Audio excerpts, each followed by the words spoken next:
So ನೋಡೋದಲ್ಲ friends, ಇದಿಷ್ಟು basics. ಏನಾದರೂ ಮರ್ತಿದ್ರೆ ಹೇಳೋದು ಸಾರಿ, ಬಟ್ ಆಲ್ಮೋಸ್ಟ್ ಆಲ್ ಕವರ್ ಮಾಡಿದ್ದೀನಿ ಇಲ್ಲಿರೋದೆಲ್ಲ. ಸೊ ಏನಾದರೂ ಎಲ್ಲರಿಗೂ ಆಲ್ಮೋಸ್ಟ್ ಗೊತ್ತಿರುತ್ತೆ ಬೇಸಿಕ್ಸ್ ಎಲ್ಲನೂ. ಸೊ ಇವಾಗ ಎಲ್ಲರ ಮನೆಗಳಲ್ಲೂ ಆಲ್ಮೋಸ್ಟ್ 70% ಎಲ್ಲರ ಹತ್ರನೂ ಕಾರ್ಗಳಿದ್ದೇ ಇರುತ್ತೆ. ಕಾರ್ಗಳಿಲ್ಲ ಅಂದ್ರೂ ಫ್ರೆಂಡ್ಸ್ ಕಾರಲ್ಲಿ ಇಲ್ಲ ರಿಲೇಷನ್ಸ್ ಕಾರಲ್ಲಿ ಹೋಗ್ತಿರ್ಬೇಕಾದ್ರೆ ಬೇಸಿಕ್ಸ್ ಎಲ್ಲನೂ ನೋಡ್ಕೊಂಡಿರ್ತಾರೆ. ಬೇಸಿಕ್ಸ್ ಎಲ್ಲನೂ ಗೊತ್ತಿರುತ್ತೆ ಆಲ್ಮೋಸ್ಟ್. ಸೊ ಅದ್ರದ್ದೇನು ಪ್ರಾಬ್ಲಮ್ ಇಲ್ಲ. ಸೊ ನಾನು ಏನಾದರೂ ಮಿಸ್ ಮಾಡಿದರೆ ಬೇಸಿಕ್ಸಲ್ಲಿ ಸೊ ಅಡ್ಜಸ್ಟ್ ಮಾಡ್ಕೊಳ್ಳಿ. ನಾನು ಆಲ್ಮೋಸ್ಟ್ ಎಲ್ಲನೂ ಕವರ್ ಮಾಡಿದ್ದೀನಿ ಅಂತ ಅಂದ್ಕೊಂಡಿದ್ದೀನಿ. ಸೊ ಈ ಕಾರಲ್ಲಿ ಇರೋದು ಆಲ್ಮೋಸ್ಟ್ ಅವ್ರು ಎಲ್ಲನೂ ಕವರ್ ಮಾಡಿದ್ದೀನಿ. ಸೊ ಹಾಗೆ ಇದು ಹೇಳಬೇಕು ಅಂದರೆ, ಸೊ ಇಲ್ಲೆಲ್ಲ ಇದೆಯಲ್ಲ, ಸೊ ಇದು ಲಾಕ್ ಮಾಡೋದು ಡೋರು. ಸಾರಿ ಅನ್ಲಾಕ್ ಮಾಡುತ್ತೆ. ಸೊ ಇದು ಲಾಕ್ ಮಾಡುತ್ತೆ. ಸೊ ಇದು ಪವರ್ ವಿಂಡೋಸ್ ಆಗಿರೋದ್ರಿಂದ ಸೊ ಇದನ್ನು ಪ್ರೆಸ್ ಮಾಡಿದ್ರೆ ಎಲ್ಲನೂ ಲಾಕ್ ಆಗುತ್ತೆ. ಸೊ ಮತ್ತೆ ನಾವು ಹಿಂದೆ ಕಡೆ ಕೂತ್ಕೊಂಡು ನಾವು ವಿಂಡೋ ಇಳಿಸ್ಬೇಕು ಅಂದ್ರೂ ಅದಾಗಲ್ಲ. ಸೊ ಇದೆಲ್ಲ ಪವರ್ ವಿಂಡೋಸ್ ಆಗಿರೋದ್ರಿಂದ ಸೊ ಪ್ರತಿಯೊಂದು 4 ವಿಂಡೋಗೂ ಇದು ಆಟೋಮೆಟಿಕ್ ಇದು. ಸೊ ವಿಂಡೋ ಸ್ಕ್ರೀನ್ಸ್ ಅದು ಬಟನ್ಸು. ಸೊ ಆಲ್ಮೋಸ್ಟ್ ನನಗೆಲ್ಲ ನೆನಪಾದಂಗೆ ಹೇಳ್ತಾ ಇದ್ದೀನಿ. ಸೊ ಇನ್ನೇನು ಹೇಳೋದು ಇಲ್ಲ. ಸೊ ಮೊದಲು ನೀವು ಡ್ರೈವಿಂಗ್ ಕಲಿಬೇಕಾದ್ರೆ ಕಂಪಲ್ಸರಿ ಸೀಟ್ ಬೆಲ್ಟ್ ಹಾಕ್ಕೊಳ್ಳೇಬೇಕು.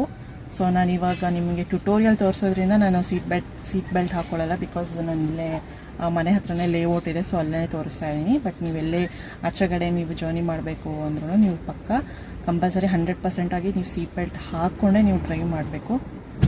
ಸೊ ಬನ್ನಿ ಹಾಗಾದರೆ ಇವಾಗ ಡ್ರೈವಿಂಗ್ ಮಾಡಿ ತೋರಿಸ್ತೀನಿ, ಹೇಗೆ ಡ್ರೈವ್ ಮಾಡಬೇಕು, ಸೊ ಯಾವ ರೀತಿ ಡ್ರೈವ್ ಮಾಡಬೇಕು ಅಂತ ತೋರಿಸ್ತೀನಿ. ಸೊ ಫಸ್ಟ್ ಗಾಡಿ ಆನ್ ಮಾಡಿ ಸ್ಟಾರ್ಟ್ ಮಾಡ್ತಾ ಇದ್ದೀನಿ. ಸೊ ಇದು 2 ಟೈಮ್ಸ್ ಮೂವ್ ಮಾಡಬೇಕು. ಸೊ 3rd ಟೈಮ್ಗೆ ಸ್ಟಾರ್ಟ್ ಆಗುತ್ತೆ. ಸೊ ಯಾವಾಗಲೂ ಕಾರ್ ನ್ಯೂಟ್ರಲಲ್ಲಿ ಇರಬೇಕು. ಸೊ ನ್ಯೂಟ್ರಲಲ್ಲಿದೆ. ಸೊ ಹ್ಯಾಂಡ್ ಬ್ರೇಕ್ ಕೂಡ ಹಾಕಿದ್ದೀನಿ ನಾನು. ಸೊ ಫಸ್ಟ್ ಗೇರ್ ಹಾಕಿದ್ಮೇಲೆ ನೀವು ಹ್ಯಾಂಡ್ ಬ್ರೇಕ್ನ ರಿಲೀಸ್ ಮಾಡಬೇಕು. ಸೊ ಹ್ಯಾಂಡ್ ಬ್ರೇಕ್ ರಿಲೀಸ್ ಮಾಡ್ತಾ ಇದ್ದೀನಿ.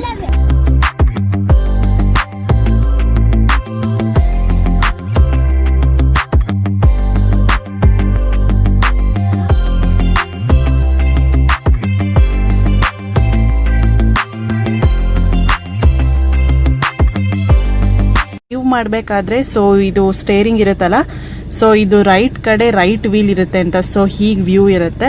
ಸೊ ಲೆಫ್ಟ್ ಸ್ಟೇರಿಂಗ್ ಬಂದು ಸೊ ಲೆಫ್ಟ್ ಟೈರ್ ಹೀಗಿರುತ್ತೆ, ರೋಡ್ ಮೇಲೆ ಹೋಗ್ಬೇಕಾದ್ರೆ ಹೀಗಿರುತ್ತೆ ಅಂತ. ಸೊ ನಿಮಗೆ ಟೈರ್ಸ್, ಸೊ ಇಲ್ಲಿಂದ ನಿಮ್ಗೆ ವ್ಯೂ ನೋಡಿದ್ರೆ so tyres right tyre left tyre so ಈ ವ್ಯೂ ಅಲ್ಲಿ ಈ ಪ್ಲೇಸ್ ಅಲ್ಲಿ ಇದೆ ಅಂತ ನಿಮಗೆ ಐಡಿಯಾ ಸಿಗುತ್ತೆ. ಫ್ರೆಂಡ್ಸ್ ಇವಾಗ ಡ್ರೈವ್ ಮಾಡ್ತಾ ಇದ್ದೀನಿ, ನ್ಯೂಟ್ರಲ್ ಅಲ್ಲಿ ಇದೆ. ಸೊ ಫಸ್ಟ್ ಗೇರ್ ಹಾಕ್ತಾ ಇದ್ದೀನಿ, ಹ್ಯಾಂಡ್ ಬ್ರೇಕು ರಿಲೀಸ್ ಮಾಡ್ತಾ ಇದ್ದೀನಿ. ಸೊ ಫಸ್ಟ್ ಗೇರ್ ಅಲ್ಲಿ ಹಾಕಿದ್ದೀನಿ. ಸೊ ಕ್ಲಚ್ಚು ಫುಲ್ ಪ್ರೆಸ್ ಮಾಡಿಬಿಟ್ಟು ಫಸ್ಟ್ ಗೇರ್ ಹಾಕೊಂಡಿದ್ದೀನಿ ನಾನು. ಸೊ ನೀವು ಆಕ್ಸಿಲರೇಟರ್ ಪ್ರೆಸ್ ಮಾಡಬೇಕು ಅಂದರೆ ಕ್ಲಚ್ನ ಸ್ಲೋ ಆಗಿ ರಿಲೀಸ್ ಮಾಡಿಬಿಟ್ಟು ಆಕ್ಸಿಲರೇಟರ್ನ ರೈಸ್ ಮಾಡಬೇಕು. ಸೊ ಸ್ಲೋ ಆಗಿ ಆಟೋಮೆಟಿಕ್ ಲೈಕ್ ದಿಸ್ ಈ ಥರ ರಿಲೀಸ್ ಆಗಬೇಕು. ಸೊ ಅವಾಗ ಗಾಡಿ ಮೂವ್ ಆಗುತ್ತೆ. ಸೊ ಗಾಡಿ ಮೂವ್ ಆಗ್ತಿದೆ ಇವಾಗ. ಸೊ ನೀವು ಫಸ್ಟು ಸೆಕೆಂಡ್ ಗೇರಲ್ಲೇ ಕಲ್ತ್ಕೊಳ್ಳಿ, ಮೊದಲು ಡ್ರೈವಿಂಗ್ ಪ್ರಾಕ್ಟೀಸ್ ಮಾಡಬೇಕಾಗಿರೋರು. ಸೊ ಆಮೇಲೆ ನೀವು ಬೇಕಿದ್ರೆ 3rd 4th 5th ಅದು ಈಸಿಯಾಗಿ ಬಂದ್ಬಿಡುತ್ತೆ. ಸೊ ಫಸ್ಟ್ ಕಷ್ಟ ಇರೋದೇ ಫಸ್ಟ್ ಗೇರು ಸೆಕೆಂಡ್ ಗೇರು. ಇದನ್ನ ನೀವು ಗೇರ್ ಹಾಕಿ ಮೂವ್ ಮಾಡೋದೇ ಒಂದು ಸಖತ್ ಕಷ್ಟ. ಬಿಕಾಸ್ ನಾನು ಕಲಿಬೇಕಾದ್ರೂ ಅಷ್ಟೇ ಒಂದ್ಸತಿ ಫಸ್ಟ್ ಗೇರ್ ಹಾಕಿದಾಗ ಕಪ್ಪೆ ಥರ ಜರ್ಕ್ ಹೊಡಿತಿತ್ತು, ಆ ಥರ ಜರ್ಕ್ ಹೊಡಿಯುತ್ತೆ ಗಾಡಿ. ಸೊ ನೀವು ಕ್ಲಚ್ನ ಆಕ್ಸಿಲರೇಟ್ನ ಆಟೋಮೆಟಿಕ್ ಕ್ಲಚ್ ಮತ್ತೆ ರಿಲೀಸ್ ಮಾಡಿ ಪ್ರೆಸ್ ಮಾಡಿದ್ರೆ ಸೊ ಆಟೋಮೆಟಿಕ್ಕಾಗಿ ಈ ಥರ ಕಾರ್ ಮೂವ್ ಆಗುತ್ತೆ. ಸೆಕೆಂಡ್ ಗೇರ್ಗೆ ಹಾಕ್ಕೊಂಡೆ ನಾನು ಇವಾಗ. ಸೊ ಸೇಮ್ ನೀವು ಗೇರ್ ಹಾಕೋಬೇಕು ಅಂದರೆ ಕ್ಲಚ್ನ ನೀವು ಪ್ರೆಸ್ ಮಾಡಿಬಿಟ್ಟೆ ಗೇರ್ ಹಾಕ್ಕೊಂಡು ಸೊ ಎಲ್ಲ ಇದಕ್ಕೂ ಹೀಗೆ.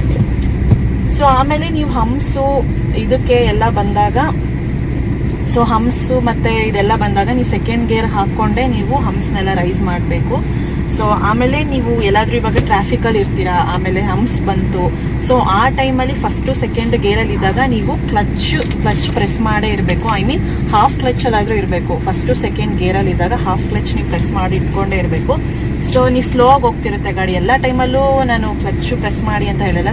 ಈ ಟ್ರಾಫಿಕ್ ಇದರಲ್ಲಿ ಆಮೇಲೆ ನೀವು ಹಂಪ್ಸು, ಸೊ ಆ ಟೈಮಲ್ಲಿ ಹಾಫ್ ಕ್ಲಚ್ನ ನೀವು ಪ್ರೆಸ್ ಮಾಡಿ ಇಟ್ಕೊಂಡು ಆಕ್ಸಿಲರೇಟರ್ನ ಮಾಡಿದ್ರೆ ಸೊ ಗಾಡಿ ಆನಲ್ಲೇ ಇರುತ್ತೆ. ಸೊ ನೀವು ಕ್ಲಚ್ ಏನಾದರೂ ಫುಲ್ಲು ರಿಲೀಸ್ ಮಾಡಿಬಿಟ್ರೆ ಸೊ ಫಸ್ಟು ಸೆಕೆಂಡ್ ಗೇರಲ್ಲಿ ಇದ್ದಾಗ ಗಾಡಿ ಆಫ್ ಆಗಿಬಿಡುತ್ತೆ. ಸೊ ಮತ್ತೆ ಟ್ರಾಫಿಕಲ್ಲೆಲ್ಲ ನಿಮಗೆ ಸುಮ್ಮನೆ ಪ್ರಾಬ್ಲಮ್ ಆಗುತ್ತೆ, ಬೇರೆಯವ್ರಿಗೆಲ್ಲ ಪ್ರಾಬ್ಲಮ್ ಆಗುತ್ತೆ.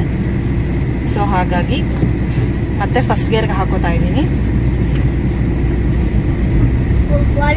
ಸೊ ನೀವು ಕಟ್ಟು ಮತ್ತು ಕ್ರಾಸಿಂಗ್ಸಲ್ಲೆಲ್ಲ ಸ್ವಲ್ಪ ಹತ್ತಿರಕ್ಕೆ ನಾವು 2 ವೀಲರಲ್ಲಿ ಹೋಗ್ತೀವಲ್ಲ, ಸೊ ಆ ಥರ ಅಲ್ಲಿ ಹೋಗಬಾರ್ದು, ಆ ಥರ ಮಾಡಿಬಿಟ್ಟು. ಸೊ ನೀವು 4 ವೀಲರ್ ಏನಾದರೂ ಕಟ್ ಮತ್ತು ಕ್ರಾಸ್ ಏನಾದರೂ ಮಾಡಬೇಕಾದ್ರೆ ಸ್ವಲ್ಪ ದೂರದಿಂದ ಹೋಗ್ಬಿಟ್ಟು ಈ ಥರ ಕ್ರಾಸ್ ಮಾಡಬೇಕು. ಸೊ ಅದೊಂದು ಟಿಪ್ಸ್ ಹೇಳ್ತೀನಿ. ಇಲ್ಲಾಂದರೆ ಪಕ್ಕದಲ್ಲಿ ಏನಾದರೂ ಗೋಡೆ ಗೀಡೆ ಏನಾದರೂ ಸಮಥಿಂಗ್ ಇದ್ದರೆ ಅದು ಹೊಡ್ಕೊಳ್ಳುತ್ತೆ ಕಾರು. ಸೊ ಇದಿಷ್ಟೇ. ನೀವು ಫಸ್ಟು ಸೆಕೆಂಡ್ ಗೇರ್ ಕಲಿತ್ರೆ ಆರಾಮು, 3rd 4th 5th ಎಲ್ಲ ಆರಾಮಾಗಿ ಕಲಿಬೋದು. ಸೊ ಬೇಸಿಕ್ಸ್ ಮೊದಲು ಮೇಯ್ನಾಗಿ ಕಲ್ತ್ಕೊಂಡ್ರೆ ಈಸಿ ಆಗುತ್ತೆ. ಬೇಸಿಕ್ಸ್ ಫುಲ್ಲು ಪಕ್ಕ ನೀವು ಕಲ್ತ್ಕೊಂಡ್ರೆ ಈಸಿಯಾಗಿ ಆಗುತ್ತೆ. ಸೊ ಇವಾಗ 3rd ಹಾಕೋತಾ ಇದ್ದೀನಿ. ಸೊ ಇವಾಗ ಅಲ್ಲಿ ಅಪ್ ಕಾಣಿಸ್ತಿದೆ, ನೀವು ನೋಡ್ಬೋದು ಅಪ್ಪು. ಸೊ ಇವಾಗ ಅಲ್ಲಿ ಅಪ್ ಕಾಣಿಸ್ತಿದೆ ಅಲ್ವಾ, ಹಾಗಾಗಿ ನಾನು ಇವಾಗ ಸೆಕೆಂಡ್ ಗೇರ್ಗೆ ಹಾಕೊಂಡಿದ್ದೀನಿ. ಸೊ ಸೆಕೆಂಡ್ ಗೇರ್ಗೆ ಹಾಕೊಂಡ್ರೇನೆ ಅಪ್ಪು ನಾವು ಹೋಗೋಕ್ಕಾಗೋದು ಅಪ್ಪಲ್ಲಿ. ಇಲ್ಲ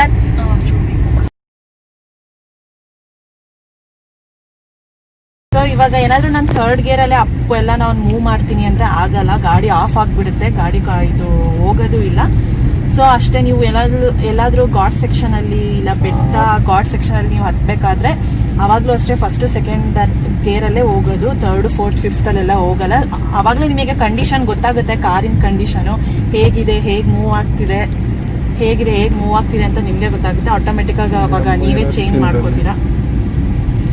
ಸೊ ಏನೇ ಒಂದು ಕಲಿಬೇಕು ಅಂದರೂ ಎಲ್ಲನೂ ಕಷ್ಟನೇ ಇರುತ್ತೆ ಸ್ಟಾರ್ಟಿಂಗಲ್ಲಿ. ಸೊ ಎಲ್ಲನೂ ಗಮ್ಮನ ವಿದ್ಯೆನೇ ಆಗಿರಲ್ಲ. ಸೊ ಕಲ್ತ ಮೇಲೆ ಎಲ್ಲನೂ ಕೋತಿ ವಿದ್ಯೆನೇ ಆಗುತ್ತೆ. 4 ವೀಲರು ನೀವು ಕಲಿಬೇಕು ಅಂದರೆ ಮೇಯ್ನ್ ಧೈರ್ಯ ಇರಬೇಕು. ಸೊ ಧೈರ್ಯ ಇದ್ದರೆ 50% ನಿಮ್ಮ ಕಾರ್ ಕಲ್ತಂಗೆ.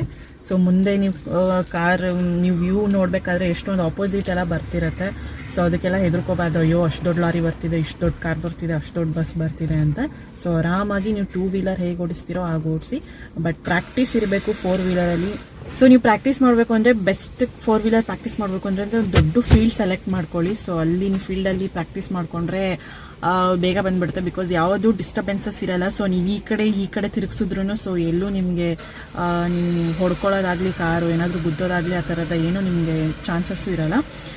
ಸೊ ಕಲ್ತ ಮೇಲೆ ಈ ಥರ ಲೇಔಟ್ಸ್ ಇರುತ್ತಲ್ಲ, ಸೊ ನಿಮ್ಮ ಏರಿಯಾಗಳಲ್ಲಿ ಲೇಔಟ್ಸ್ ಇದ್ದರೆ ಅಲ್ಲೊಂದು ಸ್ವಲ್ಪ ಟ್ರೈ ಮಾಡಿ. ಆಮೇಲೆ ಜಾಸ್ತಿ ನೀವು ಕಾರ್ ಬೇಗ ಕಲಿಬೇಕು ಅಂದರೆ ಹಳ್ಳ ಪಳ್ಳ ರೋಡಲ್ಲೇ ನೀವು ಕಲಿಯೋದು. ಬಿಕಾಸ್ ಹಳ್ಳ ಪಳ್ಳ ಇದ್ದಾಗ ಸೊ ನಿಮ್ಮ ಗೇರ್ಸ್ ಎಲ್ಲ ನೀವು ಆದಷ್ಟು ಜಾಸ್ತಿ ಹೊತ್ತು ನೀವು ಚೇಂಜ್ ಮಾಡಬೇಕಾಗತ್ತೆ ಪ್ರತಿ ಸತಿನೂ, 3rd 4th 2nd 1st. So ಹಂಗಾಗಿ ಹಳ್ಳ ಪಳ್ಳ ರೋಡಲ್ಲಿ ನೀವು ಕಲಿತೀರಾ ಅಂತ ನನ್ನ ಸಜೆಷನ್ ಅದು. ಸೊ ನಾನು ಕಲ್ತಿರೋದು ಅದರಲ್ಲೇ. ಸೊ ಬೇಗ ನಾವು ಕಲಿಬೇಕು, ಗೇರ್ ಎಲ್ಲ ಚೇಂಜ್ ಮಾಡಬೇಕು ಅಂತ ಇದ್ದರೆ ಸೊ ಹಳ್ಳ ಪಳ್ಳ ರೋಡ್ಸು ಬೆಸ್ಟು. ಸೊ ನೀವೆಲ್ಲ ಪರ್ಫೆಕ್ಟ್ ಆದಮೇಲೆ highway road, so NH4 NH8 so ಆ ಥರದಕ್ಕೆಲ್ಲ ನೀವು ಹೋಗಿ. ಸೊ ಇದಿಷ್ಟೇ ಫ್ರೆಂಡ್ಸ್ ಕಾರ್ ಟ್ಯುಟೋರಿಯಲು. ಸೊ ನನಗೆಷ್ಟು ತಿಳಿದಿದೆಯೋ ತಿಳಿದ ಮಟ್ಟಷ್ಟು ನಾನು ಹೇಳ್ಕೊಟ್ಟಿದ್ದೀನಿ ಡ್ರೈವಿಂಗ್ನ ನಾನು. ಫ್ರೆಂಡ್ಸ್ ನೋಡಿದ್ರಲ್ಲ ಕಾರ್ ಹೇಗೆ ಕಲಿಯೋದು ಅಂತ, ಮತ್ತು ಬೇಸಿಕ್ಸ್ ಎಲ್ಲ ನೋಡ್ಕೊಂಡ್ರಲ್ಲ. ಸೊ ಪ್ರಾಕ್ಟೀಸ್ ಮಾಡ್ತಾಯಿರಿ, ಇಲ್ಲ ಅಂದರೆ ನೀವು ಡ್ರೈವಿಂಗ್ ಸ್ಕೂಲ್ಗೆ ಹೋಗಿ. ಸೊ ನಾನು ಆದಷ್ಟು ನಿಮಗೆ ಈಸಿ ಆಗಲಿ ಅಂದ್ಬಿಟ್ಟು ಒಂದು ವ್ಲಾಗ್ ಮಾಡಿದೆ ಅಷ್ಟೇ ಕಾರ್ ಡ್ರೈವಿಂಗ್ ಟ್ಯುಟೋರಿಯಲ್ದು.